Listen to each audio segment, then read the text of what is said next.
परमात्मा को पाने तथा उसका वास्तविक लाभ प्राप्त करने के लिए पवित्र बाइबल में प्रमाण है कि प्रभु ने मनुष्य को अपना ही स्वरूप बनाया। 6 दिन में सृष्टि रचकर 7वें दिन विश्राम किया। कुरान शरीफ में प्रमाण है कि हजरत मोहम्मद को खुदा स्वयं कह रहे हैं कि मैंने तुम्हें उस परमात्मा की महिमा बताने के लिए भेजा है। वो परमात्मा कबीर है जिसने 6 दिन में सृष्टि रची तथा 7वें दिन तख्त पर जा विराजा। उसकी खबर किसी बाखबर से पूछकर तो देखो। कृपया अवश्य सुनिए जगत गुरु तत्वदर्शी संत रामपाल जी महाराज के अमृत वचन। सत साहिब दर्शकों, आपको एक ऐसी महिला की दुख भरी दास्तां सुनाते हैं जो ब्रेस्ट कैंसर की 3rd स्टेज से एवं अन्य सांसारिक दुखों से जूझ रही थी। रमा जी ने अपने दुख निवारण के लिए शिव को भगवान मानकर पूजा, लेकिन जब शिव भगवान से कुछ राहत ना मिलती दिखाई दी तो रमा जी झाड़ फूंक का सहारा लेने को मजबूर हो गई, लेकिन उससे भी इनको कोई लाभ नहीं मिला।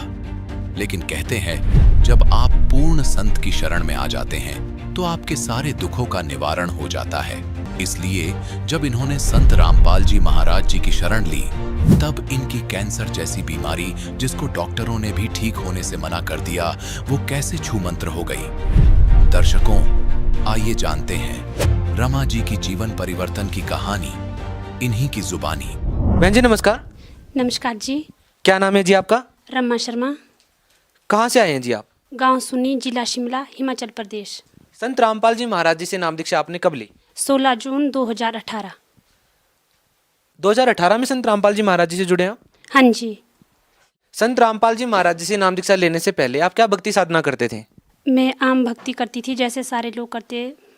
जैसे वैसे तो मैं शिव जी भगवान की भक्ति करती थी और जैसे व्रत वगैरह लेना सारा भक्ति करती थी और पूजा भी सारी करती थी, पर मेरे को उससे कुछ लाभ नहीं हुआ। क्या किसी साधु संत से भी जुड़े हुए थे आप? नहीं जी। संत रामपाल जी महाराज जी से नाम दीक्षा कैसे ली? आपको कैसे पता चला संत रामपाल जी महाराज के बारे में? संत रामपाल जी महाराज के बारे में मुझे मेरी बुआ है उनसे पता चला। उनके घर हम मम्मी के साथ सत्संग पे गए थे, वहाँ मैंने सत्संग सुना और तभी फिर मेरे मन में विचार आया कि मैं भी सत्संग, मतलब वहाँ पे जब लोगों ने बताया कि ऐसे ऐसे लाभ हुए हमारे को, फिर मैं पीजीआई से मेरा इलाज था चला हुआ, फिर उन्होंने बोला कहते आप ही ले लो। फिर मैंने सोचा कि मैं इनके नियम नहीं कर पाऊँगी। फिर उन्होंने बोला कहते आप पहले थोड़े दिन देख लो, आजमा लो, अगर फ़र्क पड़ेगा तभी लेना आपने। फिर मैंने 17 जून को नाम दीक्षा ली। नहीं, ऐसी क्या जरूरत आना पड़ी कि आपको संत रामपाल जी महाराज से ही नाम दीक्षा लेनी पड़ी? मैं बहुत परेशान थी, बीमारी से बहुत जूझ चुकी थी। मेरे को 3 साल हो गए थे लगातार प्रॉब्लम से। मेरे को ब्रेस्ट की प्रॉब्लम है और 3री स्टेज पे चला गया था मेरा कैंसर। मैं बहुत परेशान थी और घर वाले भी कोई साथ नहीं दे रहे थे। कैंसर की प्रॉब्लम थी आप? हाँ जी। कहाँ पे आपने दिखाया था कैंसर? सर मेरा इलाज आईजीएमसी था चला हुआ। ये कहाँ पे है? शिमला स्नोडन से। इसके अलावा मेरा एक ऑपरेट हुआ था 2 साल पहले। उसके बाद ऑपरेट के बाद भी मुझे कोई फ़र्क नहीं पड़ा। इसके बाद 9 जनवरी को मेरा ऑपरेट हुआ था। उसके बाद 15 दिन के बाद फिर मेरे को दोबारा से और गिल्टियाँ शुरू हो गई। पहले एक में थी, फिर दूसरे में भी चली गई। डॉक्टर का क्या कहना था? डॉक्टर का कहना था ये कि फ़र्क पड़ जाएगा, आपको ऑपरेट करना पड़ेगा। फिर उसके बाद उन्होंने ऑपरेट की डेट दी, मैंने मना कर दी कि मैंने नहीं करवाना ऑपरेट। फिर मैं दवाइयाँ खाती रही। उसके बाद फिर मेरी प्रॉब्लम ज़्यादा बढ़ गई। फिर उसके बाद मैं पीजीआई चली गई। पीजीआई जाते फिर मैंने 1 हफ्ते दवाई खाई, उससे भी मेरे को कोई लाभ नहीं हुआ। फिर उसी के बाद मैं उसी के बीच में सत्संग गई थी, वहीं मैंने सत्संग सुना और फिर 2 दिन मैंने जाप किए, संत रामपाल महाराज जी के जाप किए। जोत नहीं जलाई थी मैंने, क्योंकि मैं इनके नियम नहीं कर पाऊँ, मैंने ऐसा सोचा था। फिर उसके बाद नाम लेने के बाद फिर बुआ की कॉल आई, कहते भैया आप कैसे भक्ति कर रही हो। फिर मैंने बोला मैं क्या भक्ति तो मैं कर रही हूँ, पर मेरे नियम नहीं हो पाएंगे, मेरे को शायद मुश्किल ही लग रहा है कि मैं निभा पाऊँगी। फिर उन्होंने बोला मेरे को कि आप जो जड़ाओ, दंडवत करो, उससे लाभ होगा आपको। फिर मेरा 19 को ऑपरेट होना था पीजीआई में। फिर मैं गई थी पीजीआई। फिर उसी दिन ये बुआ वगैरह भी चंडीगढ़ गए थे, तो इन्होंने बोला कहते हम जा रहे हैं रोहतक। और मेरी डॉक्टर उस दिन अचानक छुट्टी पे चली गई, कहते अगर तैने भी आना तू भी चल मेरे साथ। फिर मैं उसी दिन इनके साथ रोहतक चली गई। फिर उस दिन मेरे को इतनी शक्ति आई कि मैं नंगे पाँव पूरे रोहतक में चली, और बिल्कुल जहाँ मैं 1 कदम नहीं चल पाती थी वहाँ मैंने पूरा रोहतक नंगे पाँव से चली। और उसके बाद जब मैं घर आई मैंने दवाइयाँ उसी टाइम से बंद कर दी थी और मैंने जोत भी जलाई, मर्यादा में भक्ति भी की। फिर मेरे को 25 दिन में पता चल गया और मेरी सारी प्रॉब्लमें दूर हो गई। जो ऑपरेट होना था उसकी भी डेट आगे चली गई और फिर जब मैं दोबारा गई पीजीआई, फिर वहाँ टेस्ट हुए तो सारे टेस्ट क्लियर हो गए। अब जो मेरी प्रॉब्लम थी तीसरे स्टेज पे थी, वो मेरा कैंसर ख़त्म हो गया। ऐसे कैसे हो सकता है? ये बिल्कुल अपने आप में बिल्कुल ही असंभव बात है। लोगों का विश्वास करना इस बात के ऊपर बिल्कुल नामुमकिन है। दरअसल हमें भी इस बात पे बिल्कुल विश्वास नहीं हो रहा कि बगैर किसी दवाई के आपका कैंसर ठीक हो गया, जबकि आप बता रहे हैं कि तीसरी स्टेज में आप थे। हाँ जी, मैं जो भी मेरे को सुन रहे हैं, मैं सुनने वालों को यही बताना चाहूँगी कि जो लाभ मेरे को हुआ आपको भी हो सकता है। भगवान संत रामपाल जी महाराज के सत्संग सुनो। लेकिन बगैर दवाई के, बगैर किसी डॉक्टर के ट्रीटमेंट के कैसे ठीक हो सकता है? क्या मंत्रों के जाप करने से किसी कैंसर का ठीक होना, तो कोई भी व्यक्ति इस बात पे विश्वास नहीं कर पाएगा? सर मैं यही कहना चाहूँगी सभी से कि आप संत रामपाल महाराज जी के सत्संग सुनो, उनकी शब्द वाणी सुनो, उसी से आपको पता चल जाएगा और उनकी भक्ति मर्यादा में करो। अगर कोई व्यक्ति अगर ये वेरीफाई करना चाहे कि आपको कैंसर था, कैसे वेरीफाई कर सकते हैं? कैसे ये पता कर सकते हैं कि वास्तव में ही आपको कैंसर था? रिपोर्टें मैं उनको दिखा सकती हूँ, उनको बता सकती हूँ। सर ये मेरी अल्ट्रासाउंड की रिपोर्ट है, जो मेरा पेट का अल्ट्रासाउंड हुआ था। मेरे पेट में बहुत बड़ी प्रॉब्लम थी और संत रामपाल जी महाराज की शरण में जाके मेरी ये प्रॉब्लम सॉल्व हुई है। उसके बाद मेरे जो ब्रेस्ट में प्रॉब्लम थी 3 साल से चली हुई, ये उसकी क्लियरेंस की रिपोर्ट है। ये उसका अल्ट्रासाउंड है, इसमें मेरे सारे टेस्ट है, जो भी मेरे टेस्ट हुए इसकी सारी रिपोर्ट है, ये सारी ठीक है और मेरा शरीर अब बिल्कुल ठीक है। मैं सभी सुनने वालों को यही संदेश देना चाहूँगी कि आप एक बार संत रामपाल जी का सत्संग सुनो और उनकी ज्ञान गंगा पुस्तक पढ़ो और जीने की राह पढ़ो, उससे आपको खुद ही अनुभव हो जाएगा। डॉक्टर से मिल सकते हैं हम? किसी डॉक्टर का नाम याद है आपको? हाँ जी, पहले मेरा शुरू से डॉक्टर बनर्जी से इलाज चला हुआ था रिपन में, फिर उसके बाद आईजीएमसी, फिर पीजीआई में डॉक्टर दिव्या में मेरे डॉक्टर थे, वहीं से मेरा इलाज चला हुआ था। पर अब मेरी सारी दवाइयाँ 7 महीने से सब कुछ बंद है और मैं बिल्कुल ठीक हूँ। डॉक्टरों का क्या कहना था जब उन्होंने दोबारा से टेस्ट किए? तो उनका ये रिएक्शन था कि ये तो चमत्कार हो गया, ऐसे कैसे हो सकता है। हालांकि मैंने उनको ये भी नहीं कि मैंने दवाई कंटिन्यू खाई है सर, बाकी मैंने कुछ नहीं बोला। और आपने डॉक्टर को झूठ बोला कि आपने दवाइयाँ खाई हैं, लेकिन आपने कोई भी दवाई नहीं खाई थी? मैंने 17 जून से ही दवाई खाना बंद कर दी थी, तब से मैं एक भी गोली नहीं खाई हूँ और अभी तक बिल्कुल ठीक हूँ। लाभ मेरे को बहुत हुए हैं सर से, संत रामपाल महाराज जी से। पेट में पेन थी वो भी ठीक हुई है, ऑपरेट हुआ था पेट का, वो भी सक्सेस रहा। उसके बाद मेरा जो दूसरा ऑपरेशन होना था ब्रेस्ट का, वो भी नहीं हुआ। क्या ये भी लगता है आपको कि यदि आप संत रामपाल जी महाराज की शरण में नहीं जाते और किसी दूसरे संत से नाम दीक्षा लेते तो भी आप ठीक हो सकते थे? नहीं, मैं कभी ठीक नहीं हो सकती थी, क्योंकि मैंने बहुत पूजाएं की, बहुत जादू टोना बहुत था, उसका निवारण भी किया, बहुत कर्जा किया हुआ लोगों से इसी के लिए ताकि मैं ठीक हो सकूं, पर मेरे को कहीं से लाभ नहीं मिला। संत रामपाल जी की शरण जाने से मेरा परिवार, मेरा शरीर सब कुछ ठीक है, मेरे बच्चे सब कुछ ठीक है। नहीं तो मेरे घर में रोज़ लड़ाइयाँ झगड़े और मैं रोज़ कभी कहाँ दर्द, उन सब से मेरे को छुटकारा मिला। मैं सभी सुनने वालों को यही संदेश देना चाहूँगी कि आप संत रामपाल जी की शरण में जाओ, उनके जो नीचे पट्टी आती है वहाँ पे नाम पढ़ो, फ़ोन नंबर लो, ज्ञान गंगा पुस्तक लो, जीने की राह लो, उसमें पढ़ो, उसी से आपको खुद पता चल जाएगा। देखिए, बहुत सारे लोग ऐसे हैं जो कैंसर से पीड़ित हैं, लाखों रुपए वो पानी की तरह बहाते हैं, लेकिन फिर भी उनका इलाज नहीं हो पाता, ठीक नहीं हो पाते हैं, और आपको केवल मंत्र जाप करने से आपको लाभ मिल गया। आप उन लोगों को क्या संदेश देना चाहेंगे जो कैंसर से पीड़ित हैं? मैं उन लोगों को ये संदेश देना चाहूँगी कि आप सच्ची भक्ति करो, सत्संग सुनो, गुरुजी संत रामपाल जी महाराज के शब्द वाणी सुनो, उसी से आपको लाभ हो जाएगा। मैंने भी 2 दिन सच्चे मन से शब्द उच्चारण किया था, मंत्र जाप किया, उसी से मेरे को 25 दिन में लाभ मिला। बहुत बहुत धन्यवाद। धन्यवाद सत साहिब जी। दर्शकों, अभी आपने सुने संत रामपाल जी महाराज से दीक्षा प्राप्त करके सुखी हुए भक्त के अनुभव। अब देखिए जगत गुरु तत्वदर्शी संत रामपाल जी महाराज के मंगल प्रवचन। पुण्यात्माओं, आपका सौभाग्य है कि आप जी को उस परम पिता की शरण मिल गई, जिसकी शरण में आने के बाद आपको प्रारब्ध का कर्म कोई सेध देगा नहीं, पाप नहीं दुख देगा। जो आपके भाग्य में पुण्य है वो सुरक्षित रहेंगे, और पुण्य आपको यह वृद्धि करने की एक ऐसी विधि बताई जाती है जिससे पुण्य का ढेर लगता चला जाए। तो इन पुनों से, भक्ति से, मंत्र के जाप से आपने इस संसार में जब तक श्वास है रहोगे तब तक इन्हीं से आपने यहाँ का भी खर्चा चलाना है और इसको सुरक्षित भी रखना है, जो सतलोक में जाने के लिए यह कमाई काम करेगी। तो ये दोनों ही आपके यहां से स्टार्ट हो जाएंगे।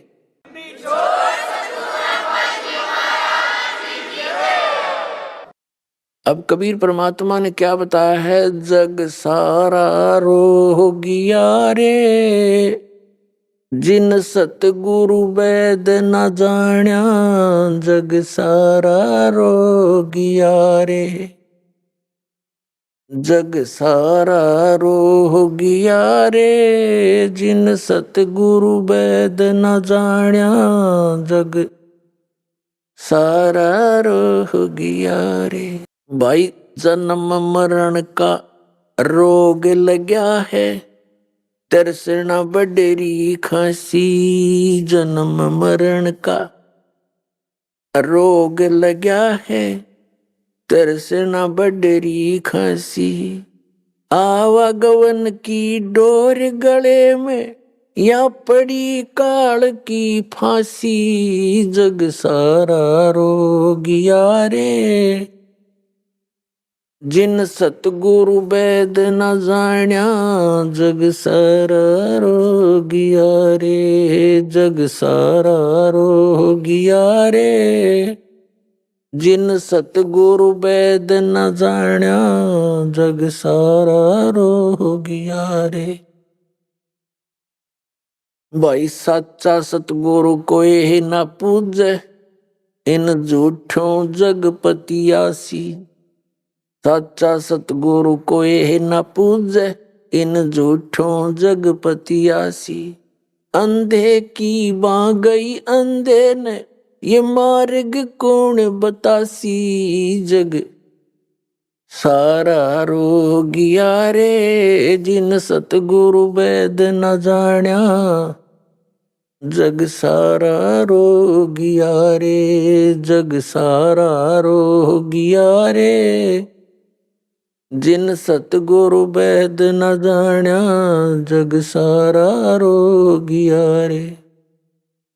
भाई देखा देखी गुरु से बन गे, किया न तत्व विचारा, देखा देखी गुरु से बन गे, किया न तत्व विचारा, गुरु से दोनों के सिर पे यू काल ठोके पंजारा, जग सारा रोगिया रे, जिन सतगुरु वैद न जाण्या, जग सारा रोगिया रे, जग सारा रोगिया रे, जिन सतगुरु वैद न जाण्या, जग।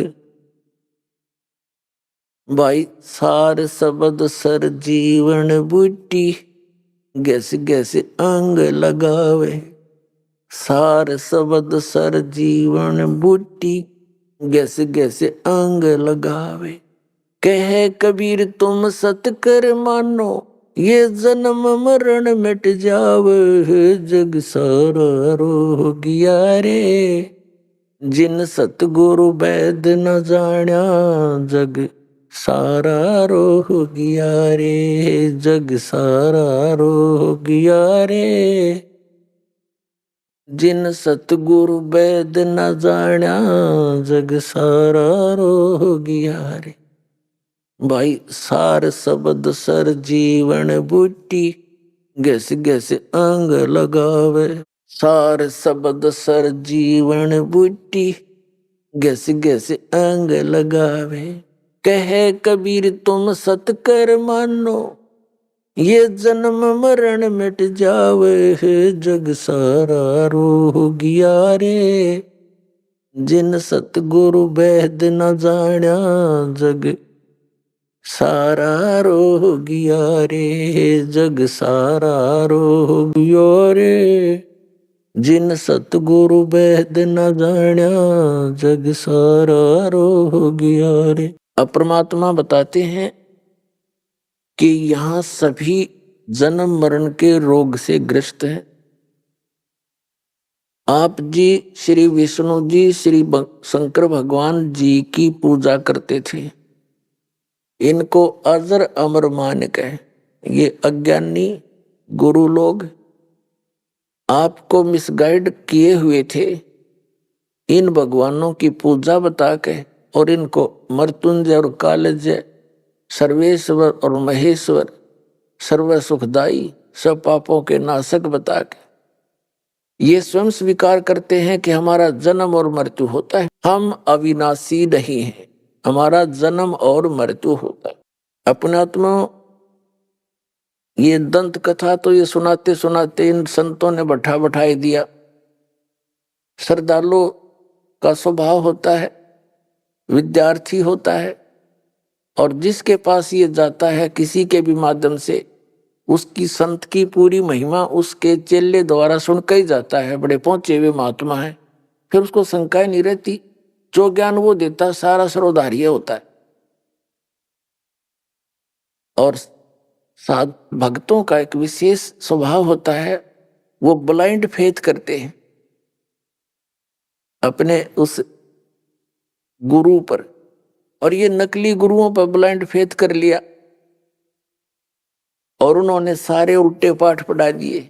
बताओ, आज तक हमारे हिंदू धर्म के धर्म गुरु जो शंकराचार्य और आचार्य को आवे थे और मंडलेश्वर और ब्राह्मण को आवे थे और चारों वेदों और पुराणों के वो कंठस्थ ज्ञाता कहलाते थे, ये हमें वेदों पुराणों और गीता का कै खे भी नहीं बता पाए आज तक।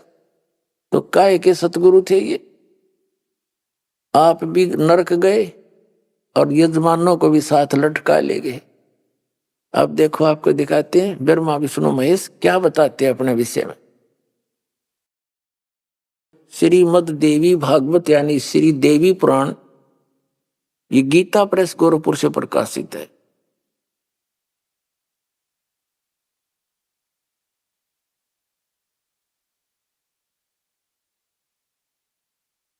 संपादक हनुमान प्रसाद पोदार, चिमनलाल गोस्वामी,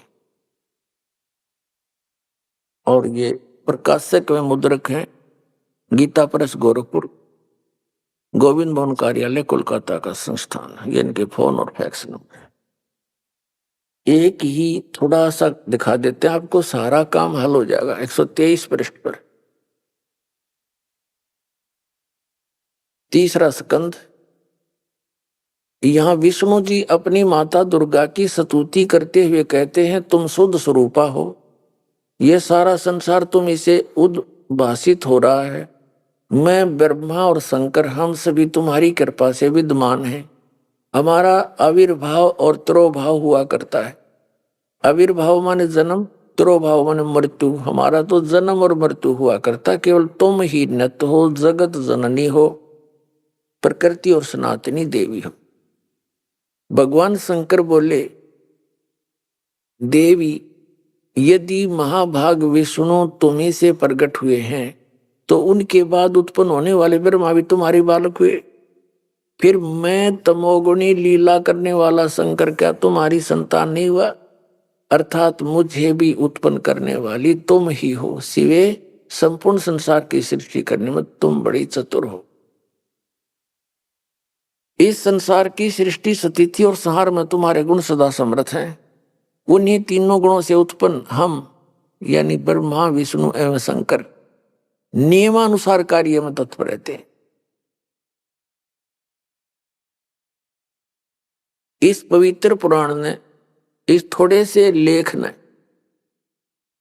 5 कंसेप्ट क्लियर, 5 बिंदु स्पष्ट कर दिए। नंबर 1 कि ब्रह्मा विष्णु महेश नाशवान है, इनकी जन्म और मृत्यु होती है। नंबर 2 दुर्गा को प्रकृति भी कहते हैं। नंबर 3 के रजगुण ब्रह्मा है, सतगुण विष्णु, तमगुण शिव। और नंबर 4 ये कर दिया कि ये केवल नियमित कार्य ही कर सकते हैं, ये ना किसी के संस्कार में कोई वृद्धि कर सकते और ना कम कर सकते। और पांचवा ये हो गया कि ये ब्रह्मा विष्णु महेश की जननी है या इनकी मां है। हो गया, ये तो ब्रह्मा विष्णु महेश ये तीनों नासवान हुए, तो ये भी रोगी, जन्म मृत्यु के रोग से ये भी ग्रस्त है। अब इनके पिता हैं ब्रह्म सरपुरुष, जो श्री कृष्ण जी में प्रवेश करके श्रीमद् भगवद गीता जी का ज्ञान दे रहे। वो क्या बताते हैं अर्जुन, चौथे अध्याय के 5 और 9 श्लोक में, दूसरे अध्याय के 12वें श्लोक में गीता जी, और 10वें अध्याय के दूसरे श्लोक, अर्जुन तेरे और मेरे बहुत जन्म हो चुके हैं, तू नहीं जानता मैं जानता हूं। अपने आत्मा अभी तक तो हम सुनी सुनाई बातों पर विश्वास करते थे, लेकिन दास नहीं मानता इस बात को कि कोई इस दास के केवल उर्वरबली पर विश्वास कर लेगा।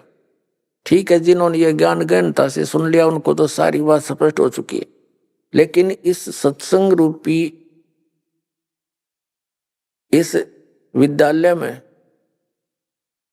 ये सत्संग रूपी जो लेक्चर चलते हैं, इसमें विद्यार्थी बदलते रहते हैं, श्रोता बदलते रहते हैं। इसलिए दास का प्रयत्न होता है कि जो पहली बार आए हैं उनका भी, उनके सत्र का भी सत्संग हो, और जो 2, 3, 4 बार आ चुके हैं उनके सत्र का भी, और पुराणों के सत्र का भी, जो बहुत पुराने हो गए। तो ये सामूहिक ही ये ज्ञान दिया जाता है, और ये ज्ञान यज्ञ का फल आपको मिलता है। अब देखिएगा, श्रीमद् भगवद गीता, गीता प्रेस गोरखपुर से प्रकाशित है। जयदयाल गोविंद का इसके अनुवादक है। ये इसने अपने हाथ से लिखा है। देखिएगा, श्रीमद् भगवद गीता अध्याय नंबर 4 के और श्लोक नंबर 5, यहां इसका अनुवाद है। हे परंतम अर्जुन, मेरे और तेरे बहुत से जन्म हो चुके हैं, उन सब को तू नहीं जानता किंतु मैं जानता हूं। ठीक हो गया। अब ये चौथे अध्याय के 9वें श्लोक में क्या कहता है, हे अर्जुन, मेरे जन्म और कर्म दिव्य हैं, अलौकिक हैं। ठीक है। अब दूसरे अध्याय के 12वें श्लोक में, ये दूसरा अध्याय नंबर 2 का और श्लोक नंबर यहां 12 है। न तो ऐसा ही है कि मैं किसी काल में नहीं था, अथवा तू नहीं था, अथवा ये राजा लोग नहीं थे, और न ही ऐसा है कि इससे आगे हम सभी नहीं रहेंगे। कहने का भाव ये है कि तेरी भी जन्म मृत्यु बनी रहेगी और मेरी भी बनी रहेगी। अब इस दूसरे अध्याय के 17वें श्लोक में क्या कहता है गीता ज्ञानदाता, अपने से अन्य परमात्मा की महिमा बताता है। कहता है कि नाश रहित तो उसको जान जिससे ये संपूर्ण जगत दृश्य वर्ग व्याप्त है, और इस अविनाशी का विनाश करने में कोई भी समर्थ नहीं है। अब देखिएगा 10वें अध्याय का दूसरा श्लोक, ये अध्याय नंबर 10 का और श्लोक नंबर 2 है। यहीं पर मेरी उत्पत्ति को गीता ज्ञानदाता ब्रह्म कहता है, मेरा जन्म तो हुआ है, मेरी उत्पत्ति को लीला से प्रकट होने से नहीं, मेरी उत्पत्ति को न देवता लोग जानते हैं और न महर्षि ही जानते हैं, क्योंकि मैं सब प्रकार से देवताओं और महर्षियों का भी आदि कारण हूं। भावार्थ क्या है इस गीता ज्ञानदाता का, कि ये जितने भी इस ब्रह्मांड के अंदर, इसके लोक में 21 ब्रह्मांड में जितने भी ऋषि महर्षि ब्रह्मा विष्णु महेश देवता या जीव हैं, जैसे ब्रह्मा विष्णु महेश की उत्पत्ति दुर्गा और इस काल के संयोग से हुई है, तो ये ब्रह्मा विष्णु महेश को आज तक अपने पिता का ज्ञान नहीं। 3 देव सो उसको धावे, निरंजन का वो पार न पावे। इसने प्रतिज्ञा कर रखी है कि मैं कभी भी अपने वास्तविक रूप में किसी को दर्शन नहीं दूंगा, और अपना मेरा भेद दुर्गा तो किसी को मत बताना। तो दुर्गा देवी जो है, देवी जी उस निरंजन के डर से उसका कोई यथार्थ ज्ञान अपने बच्चों को भी नहीं बताती। ये तो परमात्मा आए, कबीर भगवान जो सबके जनक हैं, जिसने इस निरंजन की भी उत्पत्ति की, ज्योत निरंजन ब्रह्मा विष्णु महेश के पिता की, और दुर्गा की उत्पत्ति उन्हीं से हुई, वो सबके जनक है। उसने आके इनकी जन्म और मृत्यु बताई, इनकी सतिथि बताई, ब्रह्मा विष्णु महेश की सतिथि बताई। वो हमारा गले नहीं उतरी, क्योंकि उस समय हम अशिक्षित थे। और इन नकली गुरु ब्राह्मण ऋषि महर्षि आचार्य शंकराचार्यों ने 600 वर्ष पहले परमात्मा आए थे, तो उन्होंने परमात्मा के ज्ञान को हमारे तक नहीं आने दिया। ये कह करके कबीर अशिक्षित है, ये सदग्रंथों से अपरिचित है, संस्कृत भाषा ये जानता नहीं, झूठ बोलता सारी, जबकि परमात्मा सारी साची कह कर चले गए। उस समय के लिखे हुए वचन आज सदग्रंथों ने समर्थन किया, जो भगवान बताया करते थे। अब ये सिद्ध हो गया, ये गीता ज्ञान दाता भी नासवान, ये भी जन्म मृत्यु के रोग में। अब श्रीमद् भगवत गीता अध्याय नंबर 15 के श्लोक नंबर 16 और 17 में 3 पुरुष बताए हैं, एक सरपुरुष, एक अक्षर पुरुष। सरपुरुष और अक्षर पुरुष तथा इनके अंतर्गत जितने भी प्राणी हैं वो सभी नासवान है, और ये भी नासवान है। गीता अध्याय नंबर 15 के श्लोक नंबर 17 में बताया है कि उत्तम पुरुष तो अन्य है, परमात्मा इति उदाहरते, ये लोकत्रयम् आविश्य विवर्ती अवैश्वर है। उत्तम पुरुष श्रेष्ठ परमात्मा तो कोई और है इन दोनों से, सरपुरुष और अक्षर पुरुष से। ये देखिएगा, श्रीमद् भगवत गीता, गीता प्रेस गोरखपुर से प्रकाशित है।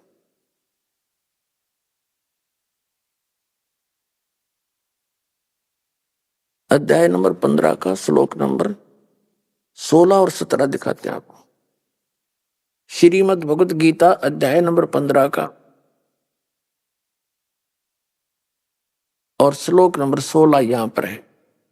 द्वौ माने दो, इमौ माने इस, पुरुषो माने पुरुष यानी प्रभु, लोके क्षर च अक्षर एव च सर्व सर्वाणी भूतानि कटुस्थ अक्षर उच्यते। इसका अर्थ ये बनता है, इस संसार में नासवान और अविनाशी भी ये 2 प्रकार के पुरुष हैं।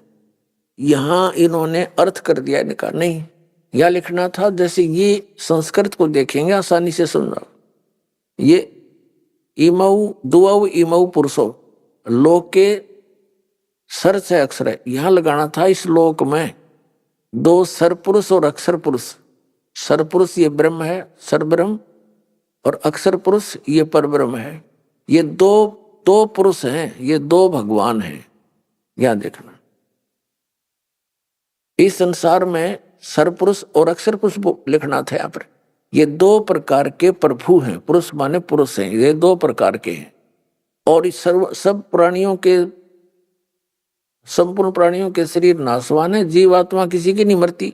कहने का भाव यह है कि इन दोनों भगवानों के, पुरुषों के जितने भी इनके लोक हैं, इनके अंदर जितने प्राणी हैं, और ये स्वयं भी दोनों नासवान हैं। सरपुरुष ये ब्रह्म है, 21 ब्रह्मांड का ये मालिक है, और अक्षर पुरुष ये परब्रह्म है, ये 7 शंख ब्रह्मांड का स्वामी है। और उत्तम पुरुष है तू अन्य परमात्मा इति उदाहरते। ये देखिएगा गीता अध्याय नंबर 15 के और श्लोक नंबर 17 में, ये 17 में उत्तम पुरुष है तू अन्य है। उत्तम पुरुष यानी पुरुषोत्तम श्रेष्ठ भगवान तो अन्य है, परमात्मा इति उदाहरते जिसको भगवान कहते हैं। इन दोनों से, सरपुरुष और अक्षर पुरुष से, तो वो अन्य है, कोई और है, जो तीनों लोकों में प्रवेश करके सबका उदाहरण पोषण करता, वो अवय ईश्वर है। अवय माने अविनाशी, अवय अविनाशी।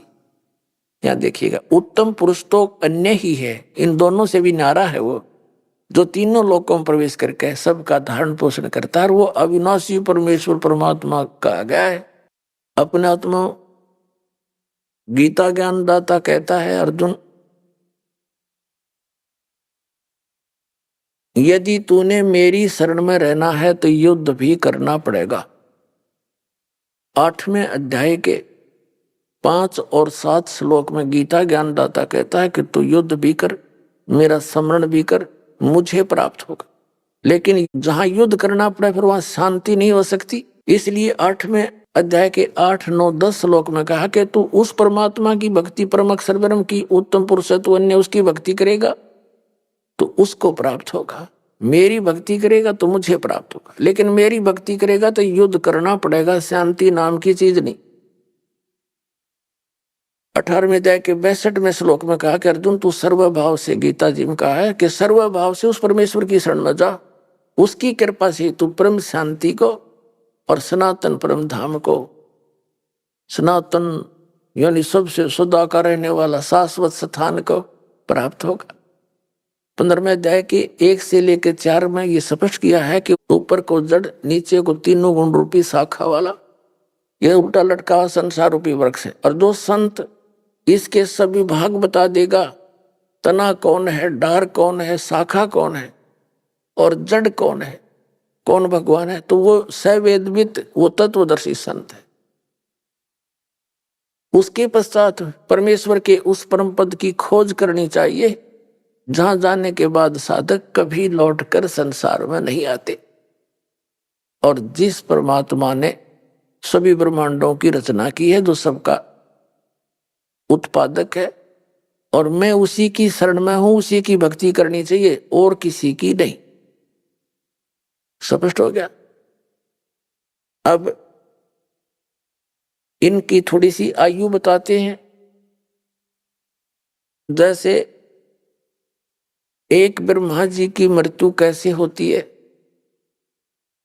इसका 1000 चतुर्युग का दिन, इतनी ही रात्रि। एक चतुर्युग में कितने वर्ष होते हैं? सतयुग, त्रेता, द्वापर और कलयुग, इन चारों का पीरियड मिला के 43,20,000 वर्ष होते हैं। इसको चतुर्युग बोलते हैं। ऐसे ऐसे 1000 वैसे तो 1008 होते हैं, लेकिन लंब सम मानकर चलते हैं, संख्या बहुत घनी हो जाती है। 1000 चतुर्युग का दिन ब्रह्मा जी का, 1000 चतुर्युग की रात्रि। ऐसे 30 दिन रात का महीना और 12 महीने का एक वर्ष हुआ, और 100 वर्ष की आयु है ब्रह्मा जी की। मृत्यु हुई। फिर इसके बाद विष्णु जी की ब्रह्मा जी से 7 गुना अधिक आयु है, यानी इससे 7 गुना होगी, 700 वर्ष हो गए उस प्रकार बने हुए वर्ष। और भगवान शंकर की विष्णु जी से 7 गुना आयु है, और फिर भी मृत्यु होगी। यानी ब्रह्मा जी से 4900 गुना हो गया। इतनी लंबी उम्र है और फिर भी मृत्यु होगी इसकी। इस प्रकार जो शंकर जी तमोगुण मरेंगे, उसकी ऐसे ऐसे 70,000 बार ये तमोगुण शंकर जी की मृत्यु हो लेगी। ये क्या करता है काल? जैसे ब्रह्मा की मृत्यु निश्चित, विष्णु की निश्चित, शिव की निश्चित, समय कितना ही हो। उससे पहले ये अपनी पत्नी दुर्गा के संयोग से उन्हीं ऊपर इसने 3 स्थान बना रखे हैं, एक रजोगुण प्रधान, एक सतोगुण प्रधान, एक तमोगुण प्रधान।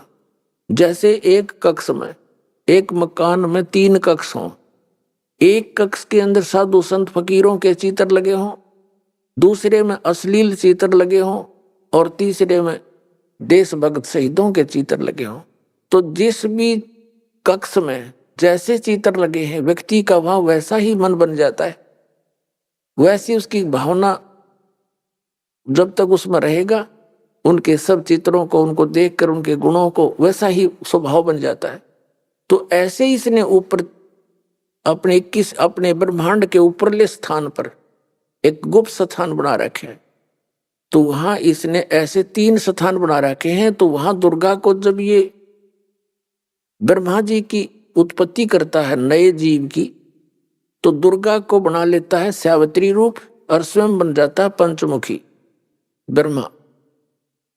और फिर उनके संयोग से जो पुत्र होता है वैसे स्वरूप का वैसे स्वभाव का बन जाता है। फिर उसको कोमा में रखते हैं, ये परवरिश जारी रहती है।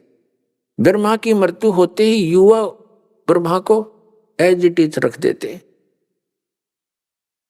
और फिर वो नए सिरे से काम संभाल लेता है। ऐसे ही विष्णु जी को तैयार करके रखते हैं। वो विष्णु मर जाता है, वो ब्रह्मा मर जाता है, वो शिव मर जाता है, वो आत्माएं 84 लाख योनियों में चली जाती हैं और नई अच्छी आत्माओं को, वो पुण्यात्माओं को वहां उन पदों पर फिर नियुक्त कर देता अपने पुत्रों के रूप, अपने इस व्यवस्था को बनाए रखने के लिए।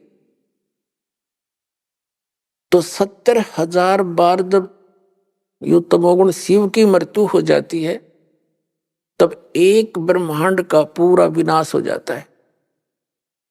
उस समय ये काल वहां बैठा होता है। इस काल की भी मृत्यु होती है, दुर्गा की भी मृत्यु होती है। सभी ब्रह्मांड में आग लग जाती है और सब जल जाता है। अब तत्व अपनी अपनी स्थिति में भिन्न भिन्न हो जाते हैं। फिर यहां से ये क्या ऑटोमेटिक सिस्टम बना रखा है परमात्मा ने इसके लिए। ये क्या करते हैं, इस ब्रह्मांड से सभी प्राणी ऊपर को उठ जाएंगे, नू के नू, और ये यहाँ के जितना भी तत्व है ये यहीं रह जाएगा। जो भी यहाँ इसका मटेरियल है ये ऊपर चले जाएंगे एकदम पूरी स्पीड से। वो दूसरे ब्रह्मांड में प्रवेश कर जाएंगे। एक सुराख है उसके अंदर से जाते हैं, जैसे कि खखाट उठे कण जाते हैं। आप कभी प्रकाश की रोशनी में देखते हो ऐसे, तो ऐसे जाते हैं ऊपर को। तो दूसरे ब्रह्मांड में जाते ही ये अन्य प्राणी अचेत हो जाते हैं। और ऐसी सिस्टम बना रखा परमात्मा ने, दुर्गा और इस काल के दोनों के युवा शरीर बन जाते हैं, नए शरीर बन जाते हैं।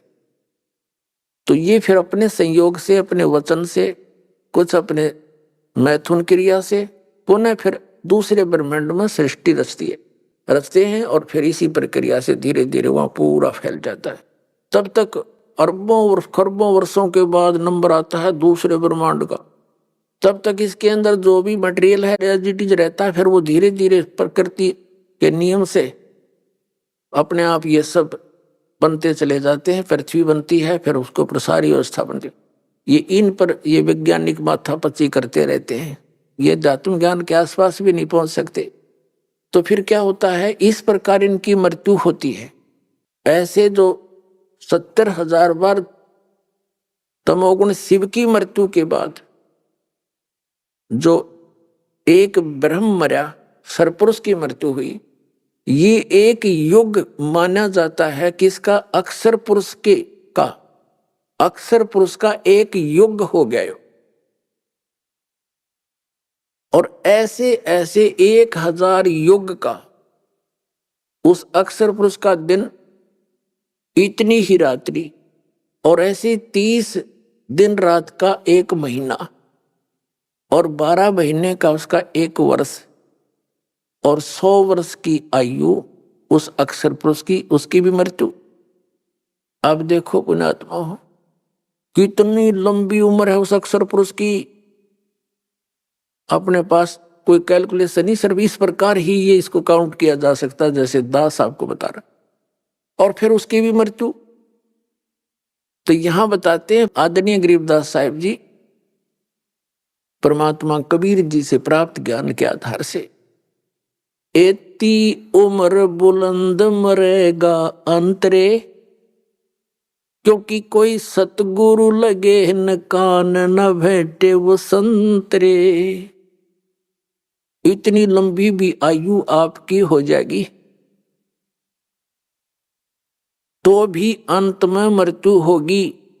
ऐसा क्यों हो रहा है? क्योंकि सतगुरु लगे न कान, यानी सतगुरु के वाणी तेरे कान नाम पड़ी नहीं, और ना भेंटे वो संत रे। अब जैसे आप भक्त हैं, आप संत हैं, साधु हैं, साधु से जो सीधा चले और भक्ति करे भगवान की, तो आपकी संपर्क में जो व्यक्ति आएगा समाज का, तो आप उनको समझाने की चेष्टा करोगे, पुस्तक दोगे, सीडी दोगे, आजकल तो बहुत सिस्टम हो गया, और फिर सतगुरु के पास लाओगे तो यहाँ परमात्मा कहते हैं कि जो इतनी लंबी उम्र भी प्राप्त हो जाती है, सतगुरु नहीं मिलते हैं, क्योंकि उनकी होती है जिनको किसी भी युग में आप जैसे पुण्यात्मा नहीं मिले जो उनको ये कह सके कि भाई तत्व ज्ञान तो वहां मिलता है, सतगुरु आए हुए हैं, चलो आपको उपदेश दिलाते हैं। तो तब तक वो इतनी लंबी उम्र प्राप्त करके भी अंत में जन्म और मृत्यु के दीर्घ रोग में ग्रस्त रहे। तो परमात्मा क्या बताते हैं, जग सारा रोगिया रे, जिन सतगुरु वेद न जाण्या, जग सारा रोगिया रे। अभी आपने सुने संत रामपाल जी महाराज के मंगल प्रवचन। आइए अब सुनते हैं संत रामपाल जी महाराज से नाम दीक्षा लेकर सतभक्ति करके अद्भुत लाभ प्राप्त करने वाले अनुयायी के विचार। दर्शकों, हर मनुष्य कामना करता है कि जो भक्ति वो कर रहे हैं उससे उन्हें शारीरिक, मानसिक और आध्यात्मिक लाभ मिले, उनकी तमन्नाएं पूरी हों। पर विभिन्न गुरुओं पंथों के चलते उन्हें सच्चे परमात्मा के मार्ग का ज्ञान नहीं हो पाता और इन लाभों को प्राप्त करने से वंचित रह जाते हैं। लेकिन आज हम आपको जिस श्रद्धालु का अनुभव सुनाने जा रहे हैं, उन्होंने सच्चे गुरु की शरण प्राप्त कर अपनी अधूरी तमन्ना को पूरा होता देखा है और सर्व लाभ प्राप्त किए हैं। ये हैं कुरुक्षेत्र, हरियाणा की महक जी। इनकी माताजी ने राधा स्वामी पंथ में अपना काफी लंबा अरसा बिताया है और खूब सेवा की, पर अंत में बीमारियों, दुखों के अलावा कुछ हाथ नहीं लगा। आर्थिक तंगी थी और घर में सभी किसी न किसी बीमारी से ग्रस्त रहते थे। इसी कहर की लहर के चलते इनके पिताजी की भेंट होती है संत रामपाल जी महाराज जी के शिष्य से। आध्यात्मिक गूढ़ रहस्यों की जानकारी होने के बाद महक जी परिवार सहित संत रामपाल जी महाराज जी के सतलोक आश्रम जाती हैं, जहां का प्यार भरा मनमोहक वातावरण देख ये प्रभावित होकर नाम दीक्षा ग्रहण करती हैं। उसके पश्चात तो मानो महक जी की जिंदगी में नया उजियाला छा गया। सच्ची भक्ति से इनकी अधूरी संतान प्राप्ति की तमन्ना पूर्ण हुई और अनेकों अद्वितीय चमत्कार हुए। अब आप स्वयं सुनिए महक जी के जीवन परिवर्तन की सच्चाई, उनकी आप बताई। नमस्कार जी। नमस्कार सर जी। क्या नाम है बहन जी आपका? महक दासी। बहन जी आप कहाँ के रहने वाली हैं? गांव झांसा, डिस्ट्रिक्ट कुरुक्षेत्र, तहसील पेवा की रहने वाली हूँ। बहन जी संत रामपाल जी महाराज से नाम दीक्षा आपने कब ली? मैंने 18 सितंबर 2013 में नाम दीक्षा ली संत रामपाल जी महाराज से। बहन जी संत रामपाल जी महाराज से नाम दीक्षा लेने से पहले क्या आप कोई भक्ति साधना भी करती थी? हाँ जी, हम राधा स्वामी पंथ से जुड़े हुए थे। मेरे मम्मी पापा 30 साल से राधा स्वामी पंथ से जुड़े हुए थे। तो मेरी मम्मी 15 साल से पाठी की सेवा कर रही थी। वहाँ पे उन्हें जितनी सेवा वो वहाँ करके आती थी, घर आके उतना ही घर में कलेश, पैसों की इतनी तंगी थी, बहुत परेशान थे। घर में इतनी लड़ाई झगड़ा, पैसे एक एक पैसे के लिए रोते थे। 10 रुपये की अहमियत भी हमें पता चलती थी कि 10 रुपये क्या होते हैं। इतने हम दुखी हो चुके थे इस पंथ में जुड़ के। पर हम किसी को ये नहीं कह सकते थे कि हम इतने परेशान हैं या कुछ, हम किसी को ये नहीं बता सकते थे। हमने देवी देवताओं की पूजा करी। मेरे पापा का एक्सीडेंट हुआ, ट्रेन एक्सीडेंट हुआ, मेरे पापा का टांग कट गई उनकी। फिर भी लोग ये कहते थे कोई नहीं, पर बचा लिया इनको, बाबा जी ने बचा लिया। हम पर इतने दुखी थे, इतना घर में कलेश, हम बिल्कुल बेरोजगार ही हो गए थे। मेरे पापा घर बैठ गए थे, चंडीगढ़ एडमिट रहे इतना टाइम। फिर उनकी जब टांग ठीक हुई तो फिर उसके बाद वो उनकी बॉडी की सारी नसें ब्लॉक हो गई थी। वो बेड पे बिल्कुल हो गए थे, बाथरूम सब कुछ बीच में ही होने लग गया था। इतने परेशान थे, रोटी खानी उनको उठा के बिठा के फिर उनको खाना खुना खिलाना पड़ता था। बहुत ज़्यादा दुखी हो चुके थे हम। फिर हम उनके मेरे पापा जैसे ही मेरे पापा का एक्सीडेंट हुआ था, हमारी शॉप थी, स्वीट हाउस था, तो हमारा काम बिल्कुल ठप हो गया। हलवाई भी छोड़ के चला गया। बहुत ज़्यादा काम, 10 रुपये की सेल भी नहीं रह गई थी हमारी दुकान पे। घर से ही लेके खा रहे थे जो भी खाना था। तो मेरा भाई जॉब करता था, वो अप डाउन करता था, करनाल जाना, कहीं भी जाना। तो हमने सोचा वो दुकान सेल कर देते हैं तो हम कुरुक्षेत्र में घर ले लेंगे। तो हमने वो दुकान सेल करके हमने कुरुक्षेत्र में घर लिया। बहन जी तो फिर आप संत रामपाल जी महाराज की शरण में कैसे आए? हम संत रामपाल जी महाराज की शरण में यूँ आए, जब हम शिफ्ट हुए थे जिस दिन, मेरे पापा काम तो करते नहीं थे, वो घर ही बैठे रहते थे। तो जैसे ही गली में वो बैठ जाते थे। जैसे ही हम शिफ्ट हुए थे, तीसरे दिन ही मेरे पापा बाहर बैठे थे, तो वो आगे भगत जी, उन्होंने बताया कि ऐसे ऐसे राधा स्वामी पंथ ये है वो है, गलत बताने लगे कि वो वहाँ ज्ञान सही नहीं है, भक्ति सही नहीं है, काल के नाम दिए जाते हैं, वो भक्ति बिल्कुल गलत है। आप बिल्कुल काल के मुंह में जाओगे, आप भक्ति सही भक्ति नहीं कर रहे। संत रामपाल जी महाराज की शरण में आओ। जब मेरे पापा ने आके घर बताया कि ऐसे ऐसे एक बंदा आया है कि ऐसे ऐसे गुरुजी बाबा जी के बारे में गलत बोल रहा है, तो मेरी मम्मी ने कहा उस बंदे को घर नहीं पढ़ने देना, वो घर नहीं आना चाहिए वो बंदा। मैंने उस बंदे को देखना भी नहीं है कि वो घर गुरुजी हमारे बाबा जी की निंदा करता है। वो रोज़ आता, रोज़ मेरे पापा को समझा के जाता। पुस्तक दी उसने, मेरे पापा पुस्तक पढ़ते थे 3 महीने तक। वो फिर मेरी मम्मी कहने लगी एक बार चलो उसको लेके आओ, कहता क्या है। वो बताता था कि आपकी सारी तंगी, आर्थिक तंगी ठीक हो जाएगी, आपको सारे सुख मिलेंगे, कोई तंगी नहीं रहेगी, शारीरिक सुख, आर्थिक सुख, मानसिक सब प्रकार के आपको सुख मिलेंगे संत रामपाल जी महाराज की शरण में आने से। तो जैसे ही वो फिर मेरी मम्मी ने कहा उनको एक बार घर लेके आना। जब वो भगत जी हमारे घर आए तो हमें ज्ञान समझाते रहे 3 महीने। वो भगत जी हमको ज्ञान समझाते रहे कि ऐसे ऐसे परमात्मा आए हैं, ये भक्ति है। संत रामपाल जी महाराज ये भक्ति शास्त्र अनुसार भक्ति कराते हैं कि ये सही भक्ति क्या है, वेदों में क्या लिखा है, कुरान में क्या लिखा है, शास्त्रों में क्या लिखा है, तो बाइबल में, ग्रंथ साहिब में क्या लिखा हुआ है कि परमात्मा कौन है। राधा स्वामी पंथ में हमें यही बताया जाता था कि परमात्मा निराकार है, बूंद सागर में जाके समा जाती है, उनका सिर्फ प्रकाश है, वहाँ पे कोई परमात्मा नहीं है। तो फिर वो ऐसे ऐसे बता के हमें जाते थे। अचानक ऐसे हुआ, जैसे मेरी मम्मी को कहा, फिर मेरी मम्मी पापा मान गए नाम लेने के लिए कि हम नाम ले लेते हैं। तो भगत जी को घर बुलाया कि ऐसे ऐसे नाम लेना है। गुड़िया रोई जा रही है कि उसने नाम लेना है, उसके मन में पता नहीं क्या हो रहा है कि मैंने नाम लेके आना है। जब हम अगले दिन संत रामपाल जी महाराज की शरण में जब हम गए, तो जब हम आश्रम में गए, इतना अच्छा माहौल वहाँ पे, सारे कह रहे थे भगत जी करके, इतने प्यार से आदर से बुला रहे थे। वहाँ निःशुल्क नाम दीक्षा मिली हमें, खाना पीना सब कुछ निःशुल्क था और देसी घी का भंडारा होता था वहाँ पे।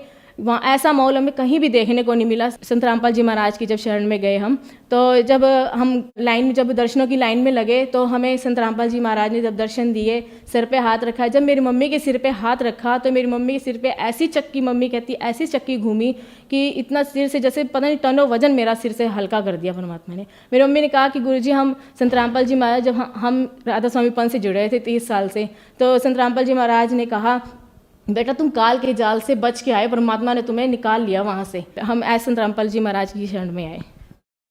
बहन जी, संत रामपाल जी महाराज से नाम दीक्षा लेने के बाद क्या आपको कोई लाभ भी प्राप्त हुए? हाँ जी सर, संत रामपाल जी महाराज की शरण में आने से पहला लाभ तो मुझे ये हुआ, मैंने कोई गुरु नहीं बनाया था। प्रथम गुरु मेरे संत रामपाल जी महाराज थे और आखिरी गुरु भी संत रामपाल जी महाराज ही हैं, क्योंकि इन्होंने मुझे गुरु के बारे में कुछ नहीं पता था कि गुरु होता क्या है, ये गुरु क्यों बनाते हैं। गुरु होता है वो हमें इतने सुख दे सकता है, हमें मोक्ष करा सकता है। मेरे को सतलोक के बारे में कुछ नहीं पता था, ये स्वर्ग क्या होता है, सतलोक नरक कुछ नहीं, मेरे को इस बारे में कोई जानकारी नहीं थी।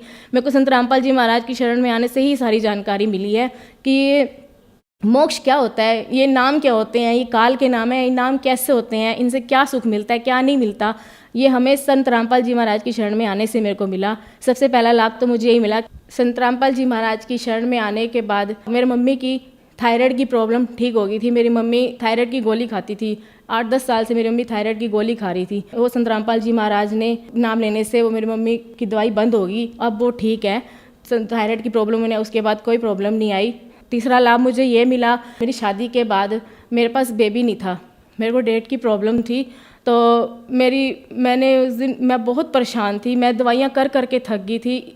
मैं इतनी दुखी हो गई थी कि मैं दवाई खाना, मेरे को एक जहर लगता था कि मैं दवाई खा रही हूँ, मेरे से खाई नहीं जाती। मैं संत रामपाल जी महाराज की अरदास करती थी कि परमात्मा मेरी दवाई छुड़वा दो, मेरे से दवाई नहीं खाई जाती। मैं इतनी थक गई थी दवाइयों से, इतने धक्के खा चुकी थी डॉक्टरों के 2 साल से। तो फिर मैंने उम्मीद छोड़ दी कि मैंने दवाई नहीं खानी, जो करना संत रामपाल जी महाराज ही करेंगे, अपने तो डॉक्टर ही वही हैं। तो जब एक दिन हमारे घर भगत जी आ गए, तो वो आया अचानक। संत रामपाल जी महाराज ने जैसे हमारे लिए ही भेजा था, तो जैसे ही वो घर आए तो उनसे बात करी मेरी सास ने कि ऐसे से बेबी नहीं हो रहा, ऐसी सी दिक्कत है। तो उन्होंने ना प्रार्थना करवाई गुरुजी से। तो प्रार्थना करवाई तो गुरुजी ने ये जवाब दिया कि जो 60 साल की औरत को बच्चा दे सकता है, जो परमात्मा, वो उस बच्ची को भी देगा। संत रामपाल जी महाराज ने ये जवाब दिया। और आप यकीन नहीं करोगे कि मैं 15 दिन बाद मेरी रिपोर्ट पॉजिटिव आई और 9 महीने बाद मेरे पास बेबी हो गया था। और मेरी जो डेट की प्रॉब्लम थी वो भी दिक्कत ठीक हो गई थी। चौथा लाभ मुझे ये मिला, कि मेरे ससुर जी हैं, जब हमारा रिश्ता हुआ था, जिस दिन जाना था मेरी मम्मी और ने देखने के लिए, तो उस दिन काम चल रहा था वुडन का मेरे ससुराल में। तो वुडन का काम चल रहा था, वो सामान सारा समेट रहे थे। तो ना पौड़ी पे चढ़े हुए थे, वो पौड़ी स्लिप करती थी, पर वो पौड़ी से फर्श गीला था, पैर चप्पल गीली होने की वजह से ना वो पौड़ी से पैर स्लिप हो गया और उनकी एड़ी की हड्डी क्रैक होगी। तो डॉक्टर ने बोला कि आपका ऑपरेशन हो गया। वो पहले उनको अम्बाला ले गए, वहाँ मेहंदी रहता डॉक्टर, उन्होंने कहा आपका ऑपरेशन किया जाएगा। 1-2 और डॉक्टर को भी अम्बाला में दिखाया, फिर चंडीगढ़ भी लेके गए 1-2 बार, पर वहाँ पे कोई इनको राहत नहीं मिली। उन्होंने कहा कि आपका ऑपरेशन ही होएगा। तो पर पापा के मन में प्रेरणा है कि एक बार आप प्रार्थना करवा ले। तो गुरुजी ने आशीर्वाद दिया कि बेटा आप ऑपरेशन करवा लोगे तब भी ठीक हो जाओगे, नहीं करवाओगे तो भी ठीक हो जाओगे। जैसे ही प्रार्थना का जवाब आया था, तो थोड़ी देर बाद मेरी सास ने कहा कि ऐसा करो, आप एक बार चल के तो देखो, 1-2 कदम चल के तो देखो। जब गुरुजी ने, संत रामपाल जी महाराज ने कहा है कि आपका आराम आ जाएगा, ऑपरेशन के बिना ही आराम आ जाएगा, तो फिर आप चल के देखो। जैसे ही मेरे पापा चलने लगे, 2-4 कदम रखे, उनको दर्द कुछ नहीं महसूस हुआ और वो सही चलने लगे। और उसके बाद आज 5 साल हो गए हैं मेरी शादी को, अब तक ठीक है वो, उनको कोई दिक्कत नहीं आई है। नहीं तो डॉक्टर ने ऑपरेशन बोल दिया था, वो भी ऑपरेशन में रिस्क बोला था कि आप ठीक हो सकते हो कि नहीं हो सकते हो, कोई गारंटी नहीं है इस चीज़ की।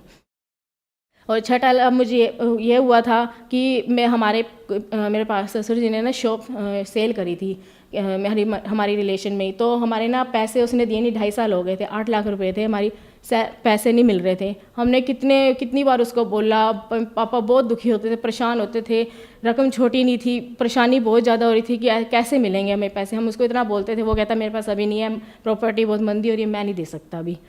तो वो कहता था ये शॉप ले लो। तो फिर मेरे पापा कहते थे नहीं हम नहीं लेते ये वाली शॉप। तो हमारी दुकान के सामने थी, दुकान हमारी है उसके सामने ही शॉप थी। तो फिर पापा प्रार्थना करवा लेते हैं गुरु जी को, परमात्मा तो सारे काम संवार देते हैं। तो मेरे पापा ससुर जी बोले, कहते करवा ले प्रार्थना। फिर मैंने एक दिन प्रार्थना करा ली, उनको बताए बिना ही मैंने प्रार्थना करवा ली। तो गुरु जी ने बोला था कि कोई बात नहीं, परमात्मा दया करेंगे। फिर 1-2 महीने बाद ही परमात्मा ने हमें वो दुकान ही दिलवा दी। हमें थोड़े पैसे और डालने पड़े, हमारे पैसे परमात्मा ने वापस दिलवा दिए। और वो पैसे हमें पता ही नहीं चला कहाँ से आए। हमने गाड़ी भी ली नवी, तो गाड़ी के लिए भी हमने लोन करवाया, उस दुकान के लिए भी लोन करवाया था। वो लोन बंदा खुद चल के हमें लोन के कागज़ देने आया, हम नहीं तो खुद लोन करवाना हो तो बैंक हमें खुद जाना पड़ता है। वो उसके मन में परमात्मा ने पता नहीं संत रामपाल जी महाराज ने क्या प्रेरणा करी, वो बंदा चल के खुद हमारी दुकान पे वो हमें पेपर पकड़ाने आया।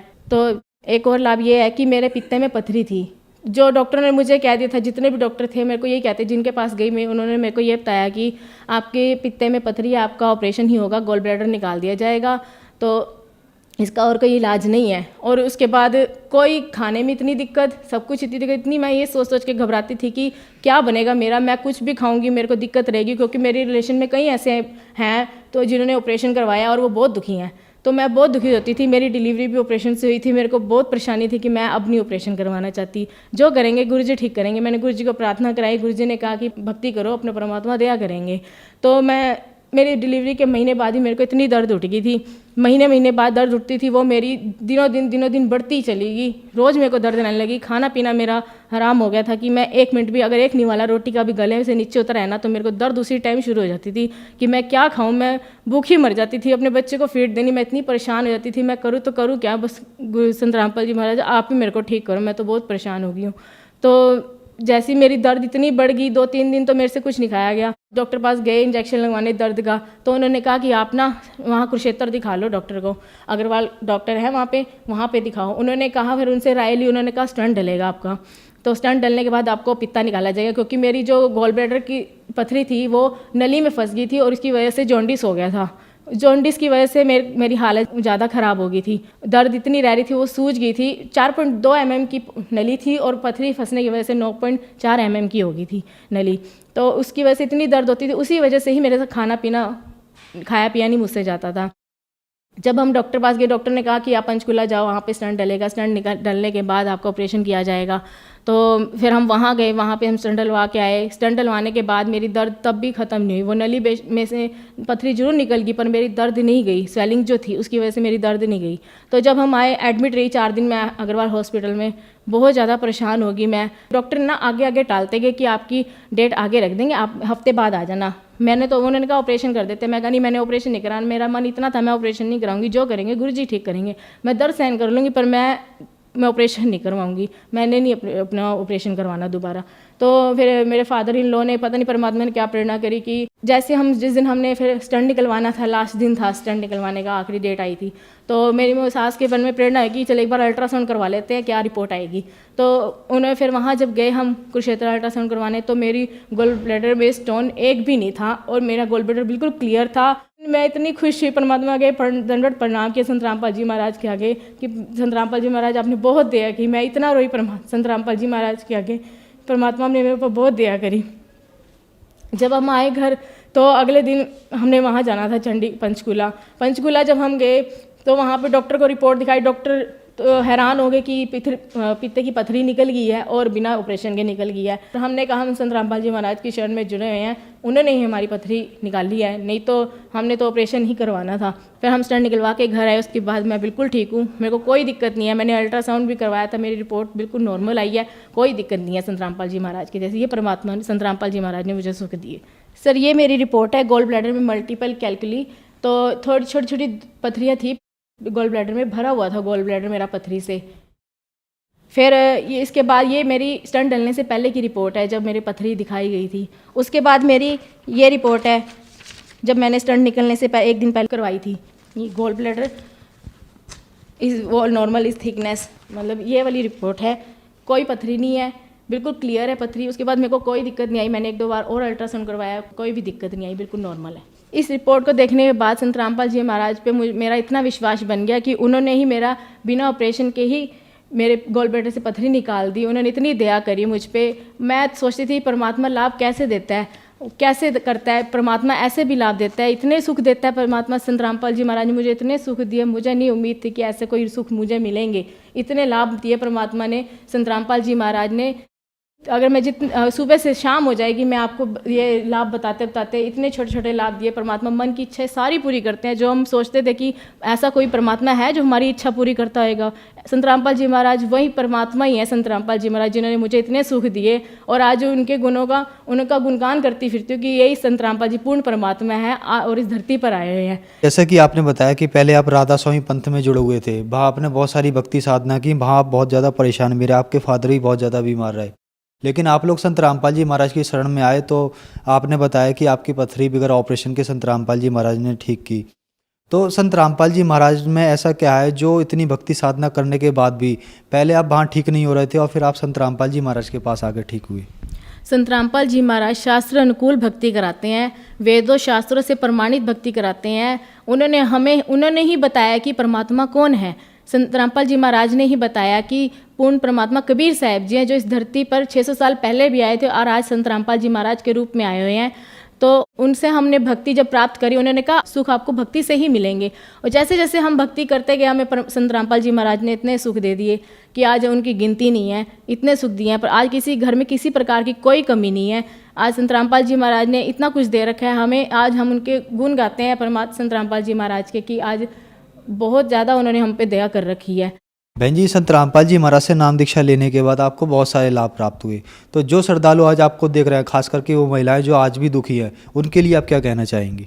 हम तो बहुत तुच्छ जीव है, जो हम संदेश देना चाहेंगे सारे श्रद्धालुओं को यही कहना चाहूँगी कि आप संत रामपाल जी महाराज की शरण में आओ, नाम ग्रहण करो, कल्याण करवाओ। और मानुष जन्म दुर्लभ है, मिले न बारंबार, तरवर से पत्ता टूट फिरे फिर बहु न लगता डार। ये मानुष जन्म 84 लाख योनियों के बाद एक बार ही मिलता है, और इसमें ही हमें अक्षर ज्ञान दिया संत रामपाल जी महाराज ने, परमात्मा ने, कि अक्षर ज्ञान होने से ही हम परमात्मा को पहचान पाएंगे, हम अपने वेदों शास्त्रों को खोल पाएंगे कि उसमें क्या लिखा है, परमात्मा के बारे में बता रखा है, क्या परमात्मा है, कौन परमात्मा, कैसे भक्ति मिलेगी, हमें शास्त्र अनुकूल भक्ति कौन करवा रहा है, हमें सिर्फ उन्होंने ही बताया है। और आपसे यही निवेदन है सभी से, चैनल पर संत रामपाल जी महाराज का सत्संग आता है, उस पर नीचे पट्टी चल रही होती है, उसमें नंबर दिए गए हैं। आप अगर आपकी इच्छा बने संत रामपाल जी महाराज की कोई ज्ञान गंगा पुस्तक मंगवानी हो, तो आप वहाँ पे कांटेक्ट करके अपना निःशुल्क पुस्तक मंगवा सकते हैं और संत रामपाल जी महाराज की अपना शरण में आकर अपना कल्याण करवा सकते हैं। धन्यवाद जी। धन्यवाद जी।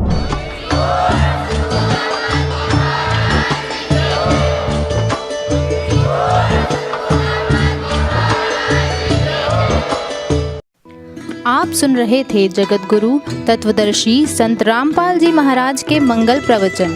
अधिक जानकारी के लिए संपर्क करें।